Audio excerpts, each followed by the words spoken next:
Good evening, everyone. Welcome to the Hammer Show on Workers. On the panel today, on my left, Sharif Abu Kassim, Dennis Tan, Leon Perera, and Raeesah Khan. A number of speakers will join us today, like in previous shows. We'll start with two speakers, and they are also well known to everybody by now. First, we have Ron Tan, who will be speaking on PMATs, followed by Dylan Ng, who will speak in Mandarin on fair hiring for Singaporeans. It does not take an expert to tell anyone that heavy job losses are expected in the months ahead. The effects of the COVID-19 pandemic will take a toll on businesses, organizations, and especially ordinary people like you and me. Economists expect retrenchment figures of up to 65,000 in 2020. From retrenchment trends in recent years, a majority will likely be PMATs. The newly graduated and young PMATs have to consider different career paths that they have envisioned. They face the reality of study loan repayments, sharing the responsibility of caring for other family members, and the pressure of starting families too. PMATs aged 35 and above see themselves facing competition from younger cohorts. They face challenges from potentially mid-career switches, having a stable income to sustain growing expenses, as well as paying the housing loans. They struggle to think about saving for their retirement or the unexpected medical expenses that may come. Many Singaporeans are unable to find suitable jobs due to the gaps between our training and the ever-changing job market turn to the gig economy. Others take on short-term jobs with uncertain prospects. People share common worries for our future. Are we able to secure a job, have a stable salary, provide and care for our families? We at the Workers' Party understand these concerns. We feel them deeply. We have experienced them ourselves too. It is these reasons that we call for more help for all Singaporean workers in our Labour Day messages each year. The Workers' Party stands with you. We will work with you to push for policies that help ordinary Singaporeans find our footing beyond this crisis in a sustainable, equitable ways. The following are just some of the initiatives that we at the Workers' Party would like to push for in Parliament. First, Singaporeans must be able to compete for jobs on a level playing field. Every Singaporean deserves a fair, even-handed treatment. Second, retrenched and unemployed workers need stronger safety nets, such as the Redundancy Insurance. This will provide a cushion for those who are unable to switch industries immediately or are simply unable to catch up despite their best efforts. Third, underemployment should have its definition expanded beyond counting only part-timers who wish to work more hours or full-time. It should factor in mismatches in skills, experience, income, and qualifications. Those of us in this position need to have the same fair treatment and support. All Singaporeans deserve opportunities to be able to improve our situations. We at the Workers' Party believe in a Singapore built together by our fellow men, not because of elites who claim to know best, but because we work together and we watch out for one another. We want a brighter tomorrow, and we will work with you to attain it. Let us work together for a better Singapore. Make your vote count. Vote the Workers' Party. 大家好，无论是在社交媒体或是街坊邻里，难免会听到国人的担忧，那就是国人在求职时会不会受到公平的待遇，雇主会不会偏向外籍人士。今年初，贸工部长陈俊生在国会声称，假设目前有一个新加坡人的工作是5000元，我们引入一项投资，可以创造2份职缺，一份7000元，一份1万元。但那新加坡人只能胜任7000元的工作，因为他还不具备1万元所需的技能和经验。行动党认为，允许大量外籍人士进入劳工市场，甚至赚取比本地人更高的薪资，才可以创造更好、更多的就业机会。根据官方数字，我国在前5年内就增添了将近45000名持有就业准证。行动党经常鼓吹自己提倡了世界级的教育，那这世界级的教育制度为何没能培养足够接手白领职位的本地人才呢？这份1万元的工作为何需要外国人士来做？人力部在今年3月公布，有1000间公司因为国籍偏见进行招聘，被列入公平考量框架的黑名单。这不是10间公司，而是1000间公司。这证明了一件事，在行动党的执政下，不少公司认为新加坡人没能力或不愿意工作。工人党深信，今天的新加坡劳工是可以跟世界最顶尖平起平坐。我们不需要特别待遇，只要求国家机制和企业一视同仁，让国人能享有公平的竞争平台，减少国人对外籍人士的依赖性。对此，工人党在政纲上提出了5点：一、雇主必须定时提交就业申请、详细的面试资料和拒绝国人的理由；二、外籍人士在新加坡工作必须有指定限期，不应过度长留；三、对申请就业准证和 S8 准证的外籍人士，强制要求坚定和严格的审查他们的学历；四、对新加坡人招聘率低的公司和雇主，进行更严厉的外籍员工聘用限制和禁止。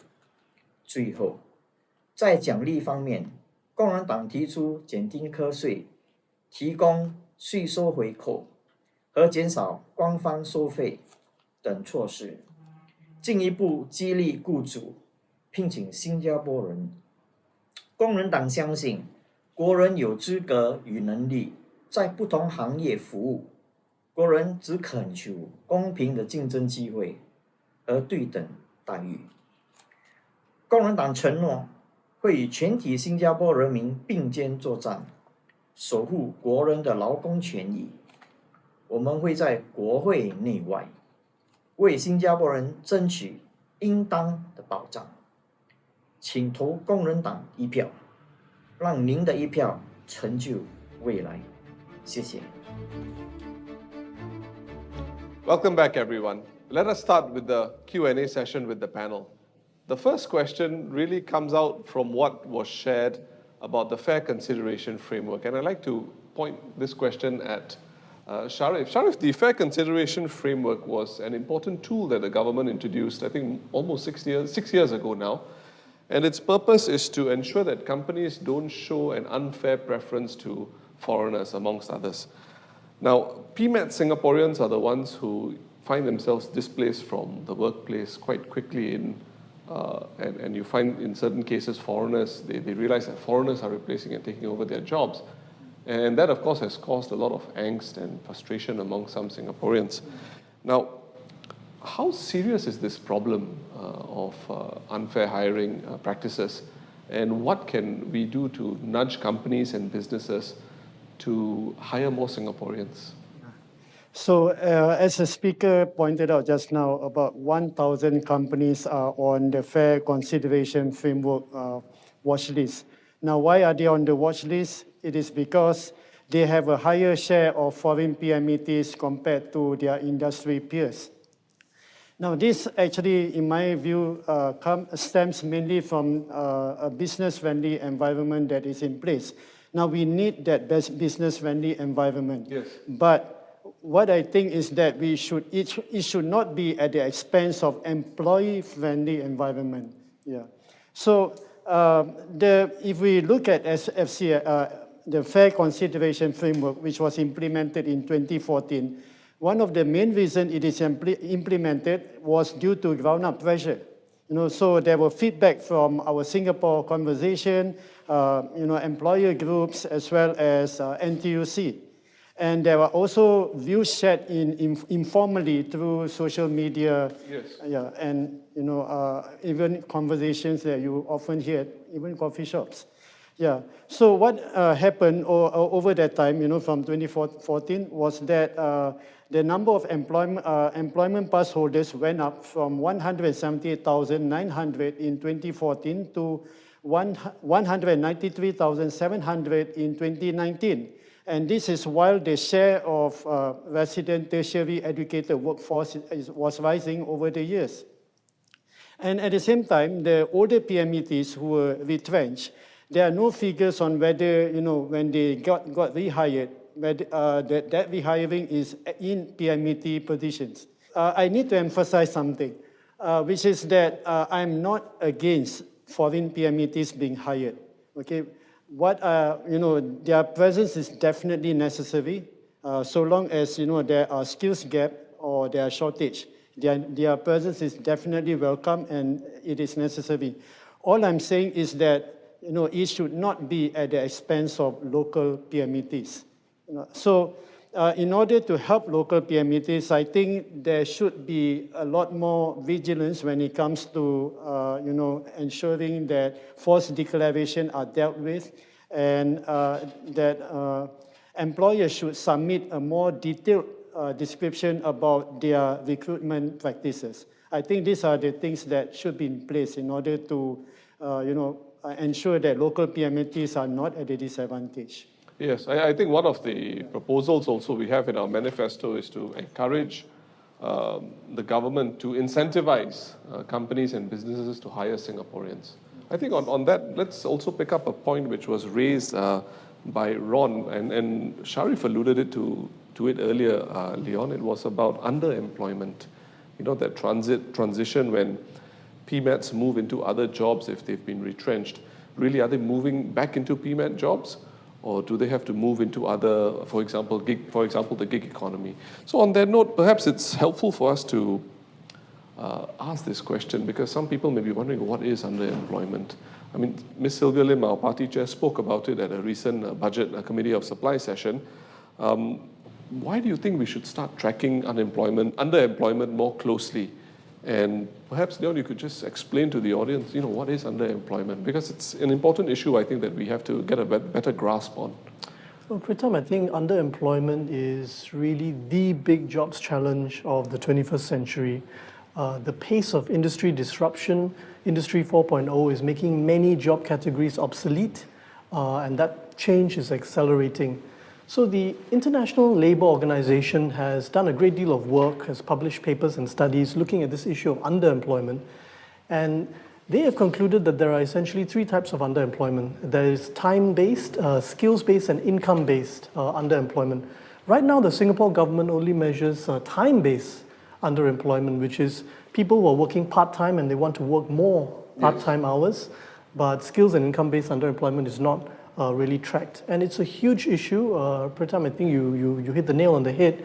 In our outreach, our walkabouts, our house visits, we meet many Singaporeans, often PMETs in their 40s and 50s, who've really been affected by Industry 4.0 or changes in the job market, and they have to accept much lower pay, or sometimes they struggle to find a job when they've been retrenched or because of disruptions in their industry. I met one gentleman in his 50s, a Singaporean who used to be a manager in the construction industry. And he was willing to take a pay cut, but he was unable to find a job in that role in the construction industry because all of those positions are being filled by foreign work pass holders. So at the time I spoke to him, he was driving a private hire car. And we also found, the Workers' Party in Parliament, we found that our ITE and Polytechnic graduates, over 40% of them are taking up gig economy jobs rather than permanent jobs. And many of these jobs involve things like delivery, like private hire cars, and so on. And some of these jobs will be at risk. from innovations like autonomous vehicles and drones. There are cities in the world where food delivery is being done by drones right now, for example. So, these are important challenges that we need to tackle. And before we can come up with solutions for the problems of the future, we have to understand the problem. So we need to measure, all forms of underemployment, including income-based and skills-based. That's why that's a recommendation in the Workers' Party manifesto.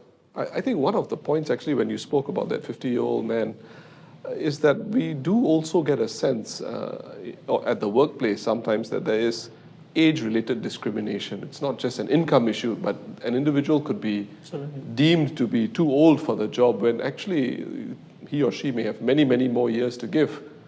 So this perhaps is a good seg into a question maybe I can pose to Raeesah. Raeesah, we know discrimination at the workplace can take on many forms. Minorities feel it sometimes, but I think age-related discrimination is something that we need to pay a lot more attention to. Now, the WP has proposed an anti-discrimination legislation, for example. And the challenge here, of course, is how do we bring companies, businesses on board? Because we don't want them to see it as a compliance cost, something that adds to the burden of running a business, but there must be some value add for the company. How do we persuade companies to come on board? Yeah, well, actually, before we talk about that, I'd like to touch on the theory of decent work. So ensuring that workers are protected and have fair working conditions, they have agency at the workplace, and that they have a say in which direction the company is going. But yes, we do see ageism in workplaces. And it's actually to the detriment of the employers, because these are the most experienced workforce we have. That's true. Yeah, so and also anecdotally, there are stories of women who have caregiven their whole lives and have to re-enter the workforce. But these women have really valuable experiences, but they face really terrible discrimination. I read an article recently about a woman named Mrs. Teo, who was 51 years old, and she actually applied for numerous jobs, but she was rejected. In one particular job where she applied for a receptionist, MOM actually investigated, and they found out that the company had unfair hiring practices in where they set the maximum age of someone who could apply, which was 45. I think on that note also, we know that the government has created 𝗲𝗵, but these tripartite alliances, I think one of the issues with them is there's always a concern that these are guidelines and it takes a lot of nudging, and perhaps it's time for us to look at legislation. I think the last part is an important, I think the last part of my question was about bringing the onboarding of companies and businesses. Yeah. How do you think they can be persuaded? So when we talk about 𝗲𝗵, we have to address that it actually doesn't criminalize any discrimination in the workplace. It's just a series of guidelines. But what we can do is we can work on the work of this alliance and create a legislation that enacts laws that protect employees. And actually, this benefits employers because it allows them to protect themselves from liabilities. So because they have this series of guidelines, and also because they know what the laws are, they're able to set fair workplace practices.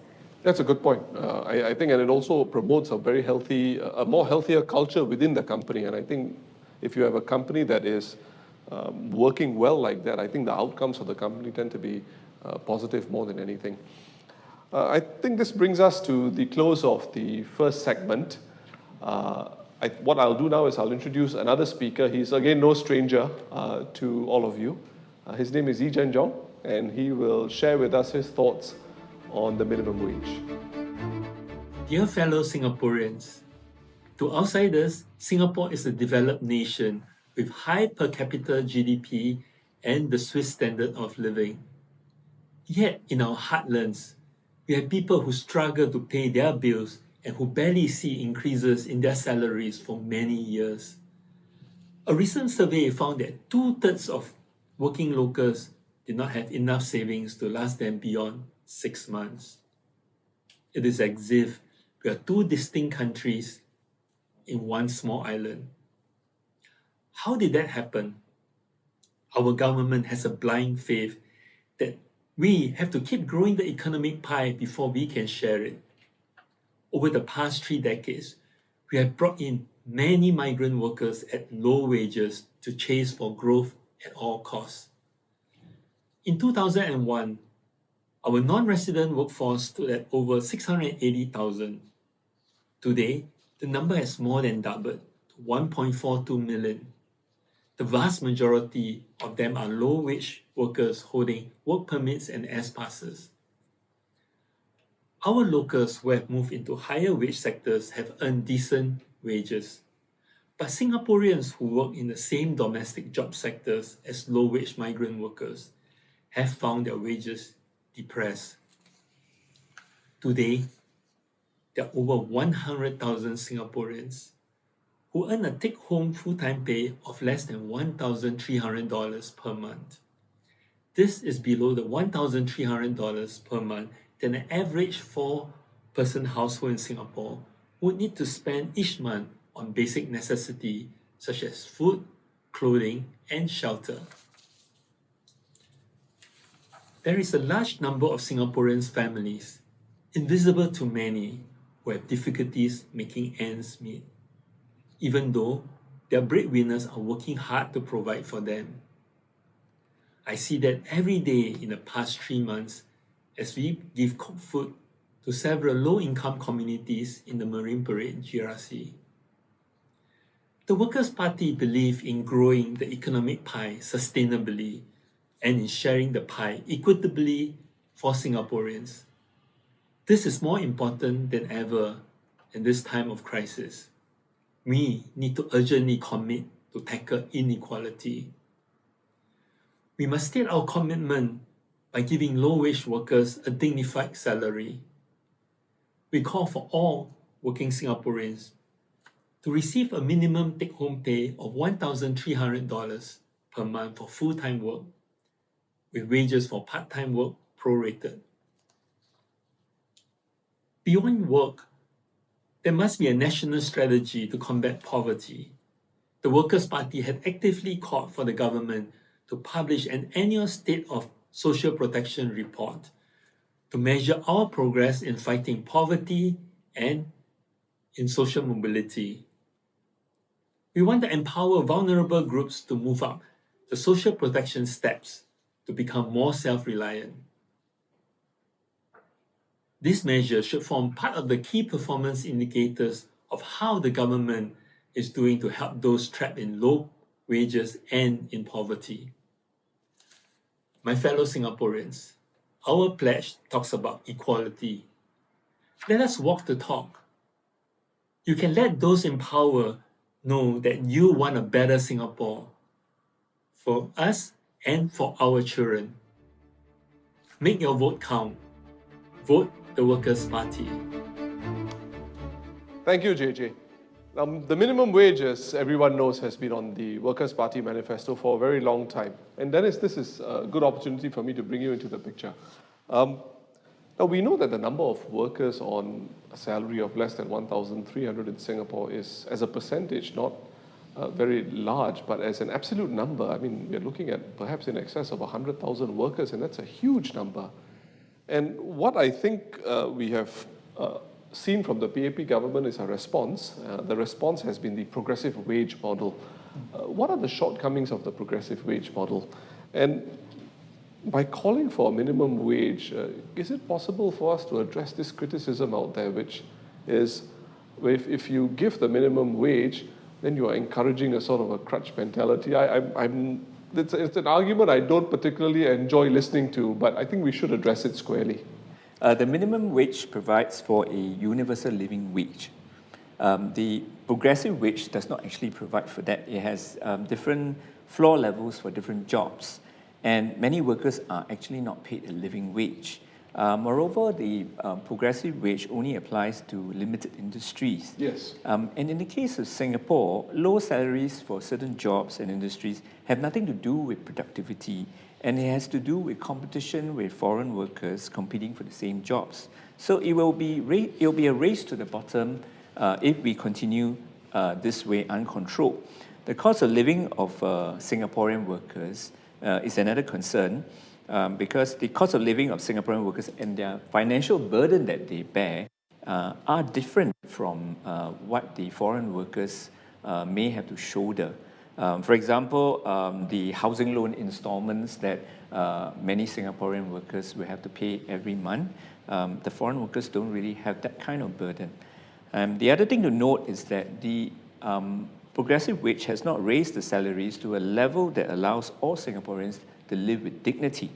And beyond the limited categories of progressive wage, not enough has been done to raise the wages of other low-wage workers in other sectors. And for your other question regarding whether it is a crutch, you promote a crutch mentality, Pritam, I certainly don't think so, because one still must find a job, work at it. It is not welfare money for the government per se, sitting there getting paid without doing anything. Now, if you do not perform, you can still lose your job. Indeed, indeed, and I think that's the key point, right? I mean, it's not as if this is something where you just collect money from your employer. Your employer will still have to see whether you're working or not. Do you meet the cut? Indeed. I think on this note, Sharif, we've had this conversation before about the adjournment motion that former Aljunied MP Faisal Manap raised in the previous term of government in 2014 about creating social protection steps so that the government could effectively track poverty levels.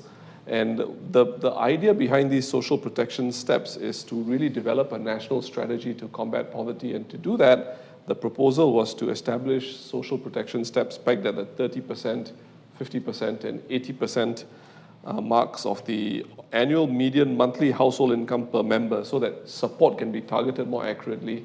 And more importantly, certain KPIs could be established in terms of how we're moving people out of poverty. Now, you know, Sharif, you've had a very vast sort of background in different occupations as you worked your way to get your degree. And, you know, maybe you can share something with us. You know, how serious is the problem of poverty in Singapore? I mean, you've researched this topic before, specific also to the Malay Muslim community. Perhaps you can share your thoughts on poverty in general across Singapore. I would like to draw your attention to the question that Faisal Manap asked in his speech, which is whether social safety net is doing its job. Now, fast forward to 2018.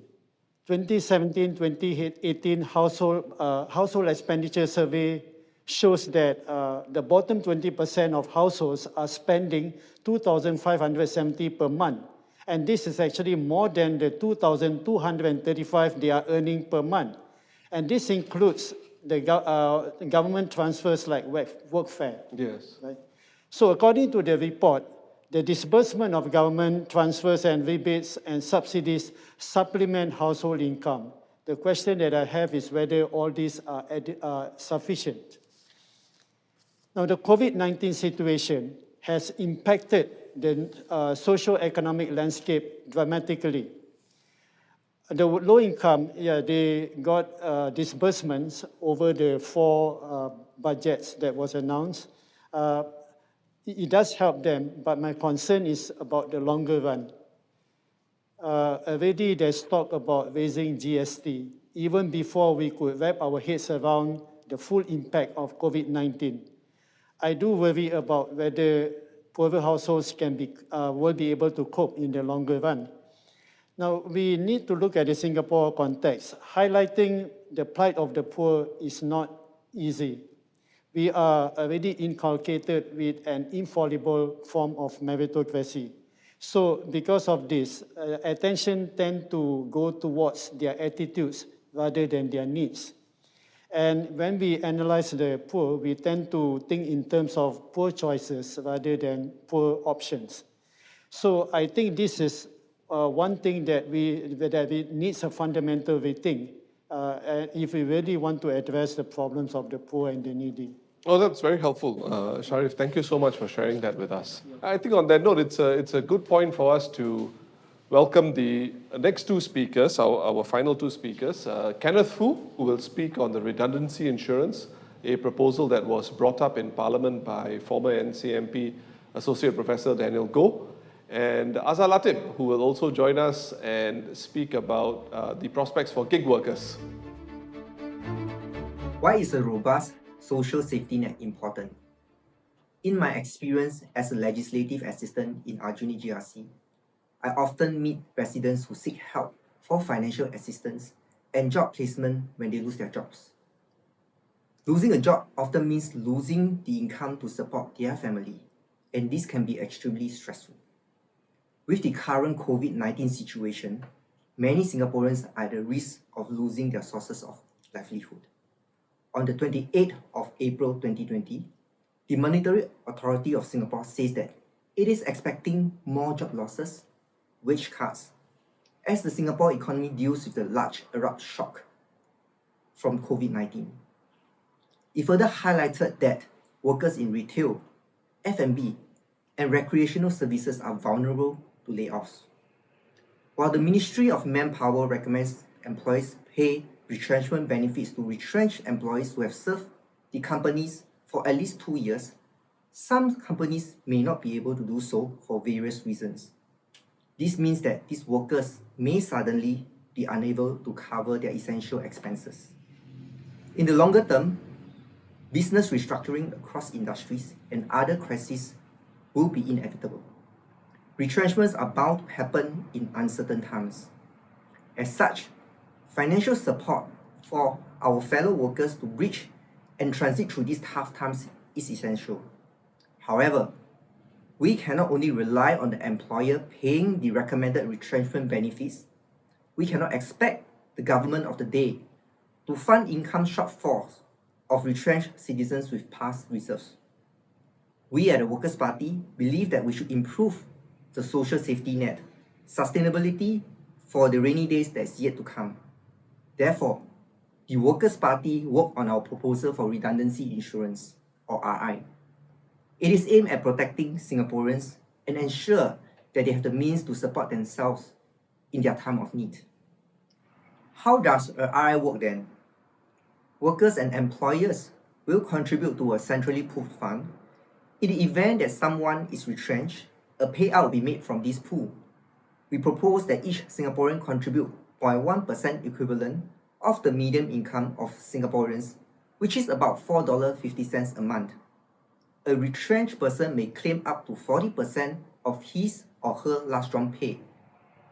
For lower income Singaporeans, we have set aside a minimum payout of $500 so that they have sufficient funds to tide over such a harrowing period. The RI proposal is a supplementary policy meant to work hand in hand with the current programs to help our fellow workers tide through tough times while getting themselves prepared for future employment. We presented our policy in Parliament in May 2017, but was rejected. However, we at the Workers' Party believe that RIs is sensible, reasonable, and affordable. It deserves further consideration by Parliament. With your support, we will push this policy proposal in Parliament. Vote for the Workers' Party. Hello everyone. Today I want to talk about gig economy workers, something very personal to me. A fast-growing group of workers, they are largely hired by companies either on a temporary basis or for project-based jobs. They are not considered permanent employees with all the benefits that come with it. Most of you would have met one in your life. You might even be one yourself. I am a gig economy worker. I became a private hire driver about 3 years ago after losing my full-time job due to a road traffic accident. But gig economy workers are not just the private hire drivers or food delivery riders. They are project managers, freelance graphic designers, DJs, actors, stage and media crews, nurses, and many more. You would find people claiming the benefits of the gig economy revolves around the flexibility to decide how they work, when they work, and what they want to work on. That sounds like a good thing.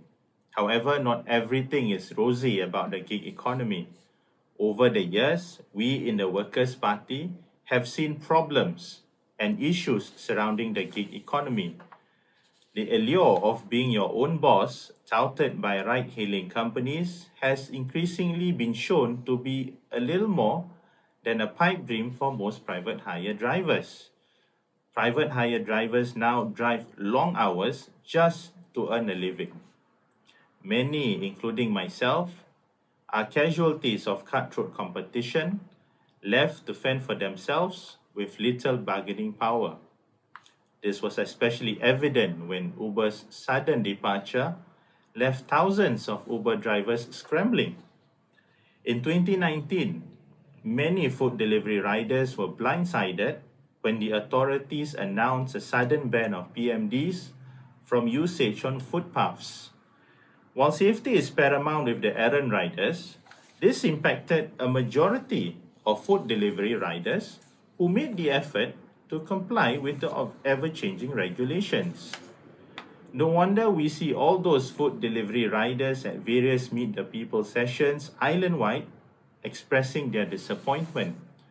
We also hear of cases where freelancers who are either not paid promptly or adequately for completed projects from bad employers.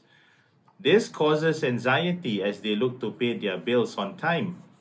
My fellow gig economy workers, my fellow Singaporeans, the Workers' Party knows your concerns. The Workers' Party MPs have been making a strong effort to raise issues on behalf of the gig economy workers, including the concerns of private hire drivers, the concerns of vulnerable low-income gig economy workers, and protecting employment in the gig economy. With COVID-19 resulting in job losses, more are likely to enter the gig economy. As these numbers increase, it is crucial that the interests, concerns, and welfare of our gig economy workers are looked at and taken care of holistically. The Workers' Party stands with gig economy workers. We will not let you be forgotten by those in power. Make your vote count. Vote for the Workers' Party. So, Dennis, we've heard from Kenneth on the redundancy insurance. Now, a political party in power in Singapore has access to some very, very intelligent civil servants to help it look at different scenarios when a policy is considered before introduction. Very often, the Workers' Party has been criticized for not coming up with alternative solutions. And when we ask questions seeking information, the same critics will say, why are you asking so many questions? And when we ask for, considering freedom of information law and things like that, they say, look, you don't need all this. But the reality is we do need that information to consider, craft, and look at alternatives. So to that end, as I raised earlier, Associate Professor Daniel Goh brought up the redundancy insurance and put it out as an adjournment motion. How would we respond to what Senior Minister Tharman Shanmugaratnam said a few weeks ago, I think more than a week ago now, about jobs being more important than redundancy insurance? And more importantly, can we even conceive of introducing the redundancy insurance in this post-COVID-19 environment? Yes, Pritam. When we first raised the idea of redundancy insurance in Parliament last year, the PAP rejected it outright. But this year, with the COVID crisis, we've really seen, even in a very short period of time, how business failures and job losses can happen very quickly. And business insolvencies and job losses are set to rise in the coming months. And when businesses fail within a short time, retrenchment payments from companies to workers may not even be possible. So some have seen this recently, and more may experience this in the months or year to come.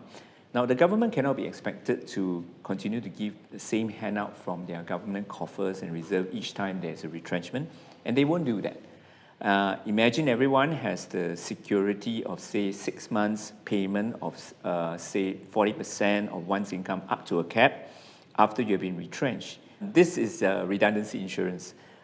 So the redundancy insurance is an insurance scheme, and it will come up with the right safeguards built into the policy scheme to avoid abuses. So effectively, you can continue to feed your family, pay your bills for some time. And I think in the current situation, when many people, particularly those workers who have been affected or will soon be affected by redundancies, will look at redundancy insurance in a very different perspective.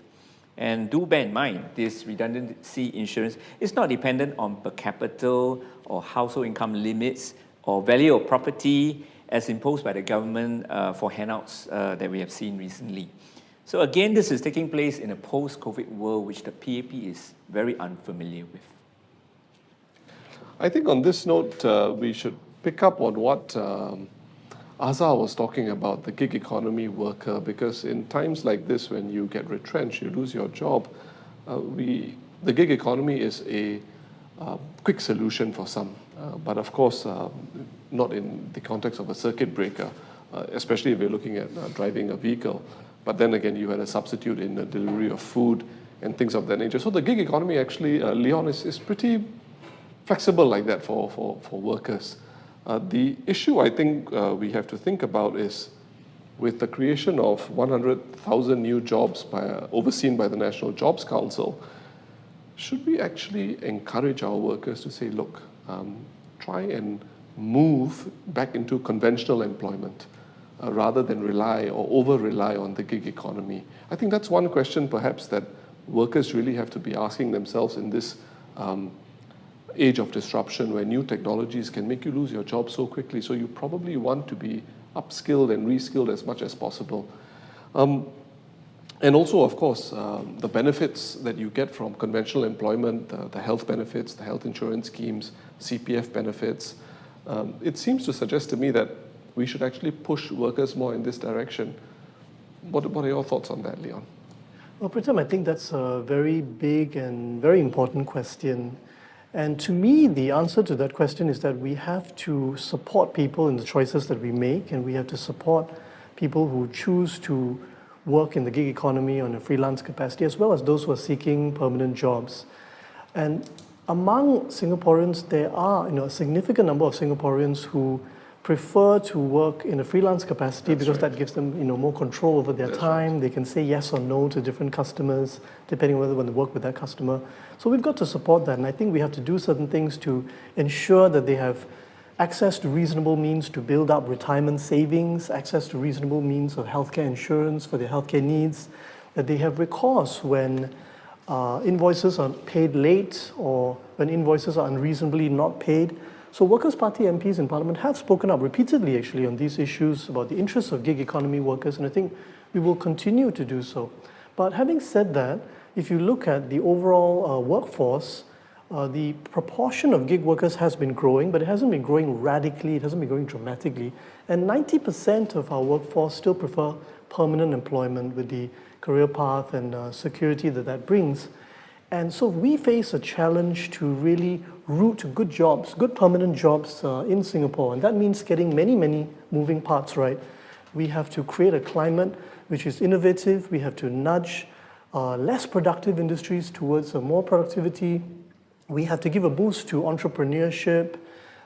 We have to ensure that Singaporeans are creative, and we have to put all the pieces in place to make sure that the environment for permanent jobs is really healthy. And to do that, we need diverse thinking. I mean, if you look at Parliament, we have a number of people who are formerly from the civil service, from the military and police, who are MPs, and there's absolutely nothing wrong with that. And I think that they have values to add. But I think we also need perspectives from the private sector, people who are entrepreneurs, people who are business leaders, people who are not-for-profit organization founders and leaders, to bring diverse perspectives. And those perspectives have to come from people who are not afraid to disagree with the PAP's narrative, and those perspectives have to come from MPs with a full mandate of the people. So that's why I think we're in this. Well, as far as the last sentence was concerned, I couldn't put it better myself. On that note, thank you very much, everyone, for joining us on this very important show, The Workers' Show. We would like to encourage people to come forward, share your stories with us, stories of the workplace, stories of your industry, so that we can bring your voice into Parliament, because it should make a difference for the worker on the ground.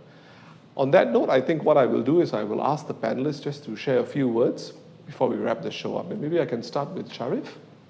For a long time, we did not have this discussion on poverty, let alone the working poor. Had it not been for social researchers and academics, we will not be having this discussion on poverty and also inequality. This underscores the importance of having diverse voices. And in Parliament, we should have such diverse voices represented. the COVID crisis and the economic fallout and the challenges of the post-COVID world with possible deglobalization should force us to rethink our past assumptions and sacred cows such as minimum wage and redundancy insurance. The job market in Singapore is going to face tremendous challenges where the past is an imperfect guide to the future with COVID, black swan events, industry disruption, geopolitical tensions. So we cannot allow the models of the past to become shackles. We must have fresh ideas to face the problems of the future. Some of our ministers are civil service scholars who have never applied for a job in the open market in their lives. Absolutely nothing wrong with that. They have a lot of value to impart, but I think it's absolutely critical that we also have people from diverse backgrounds with the full mandate of the people behind them who are not afraid to disagree with the official narrative so that we can come up with fresh thinking to navigate the very, very considerable challenges that our job market will face in the years to come. Raeesah. If you believe in equity in the workplace, if you believe in fair work practices, and if you believe in dignity for all Singaporeans, vote for the Workers' Party and make your vote count. Thank you very much, Raeesah, and thank you everybody for joining us on this show. See you tomorrow.